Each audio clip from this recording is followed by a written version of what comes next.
Have you ever wondered why goal setting is so difficult? If you're with me today, I'm going to help you set the right goals that you'll actually succeed in. What most people think they lack when it comes to habit change is motivation, but what they really lack is clarity. Let me help you with that. Did you know about 80% of people who set goals end up failing them? You could totally be that 20%. Have you ever looked at someone who have set their goals and they reach them and you think, well, that's not me. I'm not motivated enough. I don't have self discipline. Or maybe you do set your goals and you start working towards them, you're building momentum, and then all of a sudden that motivation just completely zaps and you're done. I have a secret for you. You can reach your goals and we will get there. One thing to remember, goals are just a wish list. What we really need to be focusing more on is the systems in your life.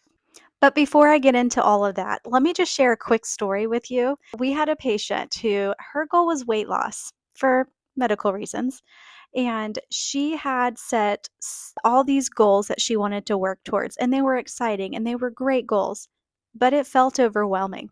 So, what she did is she chose one goal, just one, and she worked really hard on that. And she was able to lose just half of that total body weight she was trying to lose just by working on one thing. Sometimes that's the secret. Do you want to know what goal that she set for herself? Well, stay around and I will share it towards the end. And don't forget to subscribe to my channel because that helps motivate me to keep this information going for you guys. Okay, why is this information I'm about to share with you important? Honestly, most people want to be healthy, they just don't know how to get there.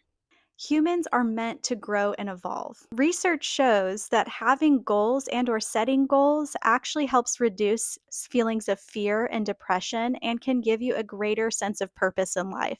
And that's why we're all here, right? That purpose in life. As a dietitian for 10 plus years, I have created a 3-step system to behavior change that I know will work for you. Step number 1 is bring awareness. What do I mean by that? You guys, we've got to bring awareness to what we're doing currently. We've got to look at our current systems in our life and define what's not working, maybe what is working. Within the areas you feel that are not working for you, try to identify a goal, maybe 2 goals that might align with those 2 areas. And here's the secret tip. If you were able to change those systems in your life, reach your goal, can you visualize yourself there at your end goal?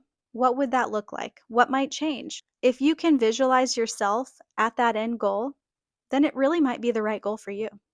And just a reminder, goals are wish lists. We have to change systems in order to get there. And as we change systems, it's important to remember it's going to take work. Step number 2, create smart and consistent goals. What do I mean by that?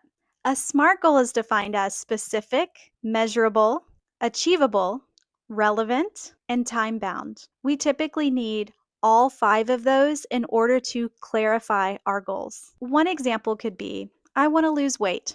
It's very vague. There's so many ways you could lose weight. Trying to find out more specifically what we're going to do. A SMART goal might look like, I want to lose 10 pounds in 6 months by cutting out my afternoon snacking, by not eating after dinner, and going to bed by 9 p.m. That sounds like a great goal. I would love to try that goal. In fact, I do recommend if you can stop snacking after 9 p.m., you will see a better impact on your health. So here's the other part of this, smart and consistent. Is this something you feel you can do consistently? If the answer is yes, hey, that's perfect for you. There is always going to be times where maybe you can't go to bed by 9 p.m. or you are at an event or you're on holiday or something that is going to come up. Another way to look at this is a goal that you can do maybe 80% of your time? If the answer is yes, maybe it is right for you. I love the saying, never miss twice. Sure, there's going to be times where you're going to have to miss twice, but if you can have that mindset on your general day-to-day basis, never miss twice, that can help keep you going and keep you on track of your goals. Okay, pro tip here. Write down your goal and look at it. Daily, weekly, I don't care. Look at it. There is research showing that writing down your goals actually increases your chance of adhering to your goals by 40%. That is significant. This will help keep in your mind that you're working towards something.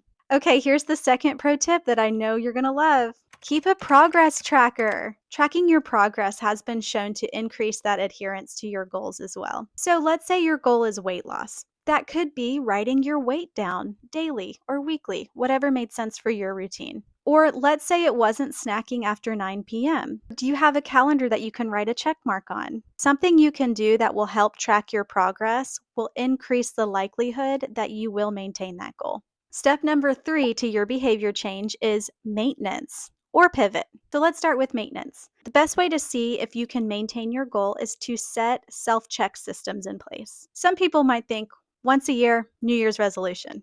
I would suggest if you can have a sooner maintenance check, you will be more likely to adhere to your goals because you're going to be checking more frequently. As mentioned, you have your progress tracker. This is different. You have your maintenance check, which checks to make sure that the goal is still relevant to you, but also gives you an idea to project future obstacles, which hopefully we can address sooner than later or give you a plan when those come up. A maintenance check could look like every 90 days, or you could do it sooner if you felt like this was a hard goal, maybe once a month. Set it on your calendar, whether it's on your progress tracker calendar or in your phone calendar. Set your maintenance check for that 90 days, 30 days, whatever made sense for you, and check on your goals. When we're doing that maintenance check, we're going to look back. Did we do okay? Did we reach that 80% success rate? How is it going? Is there something else we need to change? Do we need to clarify our goal a bit more? Then we're going to look into the future. What obstacles do you see? What can we do to help with those obstacles? Is the goal still relevant to me? This will help keep you on track and keep your mind in the right place that you are working on something. And then, guys, this might become your new lifestyle, and you can look back and say, wow, look what I did. The other side of things is pivot. Let's say weight loss was your goal. You reached your goal. We're going to pivot a little bit. We want to lose weight, but we want to maintain our weight. Okay, and the last pro tip that I have for you on the maintenance side of things is build your community. Building your community is what is actually going to keep you going in the long run. Have people with like-minded goals. If you listen to my previous video on questions for yourself if you're trying to lose weight, one of the questions was, what will change as you lose weight? This could really apply to any goal. What's going to change as your goals change or your systems change or your lifestyle change? Sometimes that's your environment. Sometimes that's your community. Building your community is what is going to keep you going in the long run. Could be on Facebook, it could be at the local coffee shop, it could be over on my Instagram. Come check me out. I'd love to be your community. Okay, here's my challenge for you. When it comes to setting up a community, can you send this video to one person, two people who you might like to be a part of your community? Maybe this video will help them with their goal setting as well. And as always, don't forget to like this video and subscribe to my channel. I have so much more that I can share with you guys. And also just let me know in the comments below what topics you find interesting or if you have any questions on this video. Oh, and don't forget, do you remember that lady I was talking about at the beginning of this video who had lost half of her goal weight by changing one thing? What she had worked on, reducing processed foods in her diet, but specifically looking at the sodium amounts. Sodium is used, yes, for flavoring, but often for preservation. That is sometimes an indicator that if there's a lot of added salt into some sort of food, it's pretty processed. Let's just avoid food labels to begin with, right? Let's choose fresh, whole foods, try to cook more from home instead of restaurant or convenience style foods. As we do that, we become more full and satisfied. We're starting to notice flavor. We're happier with our diet. The weight loss tends to come. That was a fun story, and it just shows the power of diet change could really make a huge difference, even if you're just focusing on something other than weight. So as always, I am so happy you're here. And if your goal is weight loss, don't forget to head over to my profile and check my video on questions to ask yourself while you're trying to lose weight. Thank you guys so much, and good luck on your goal setting.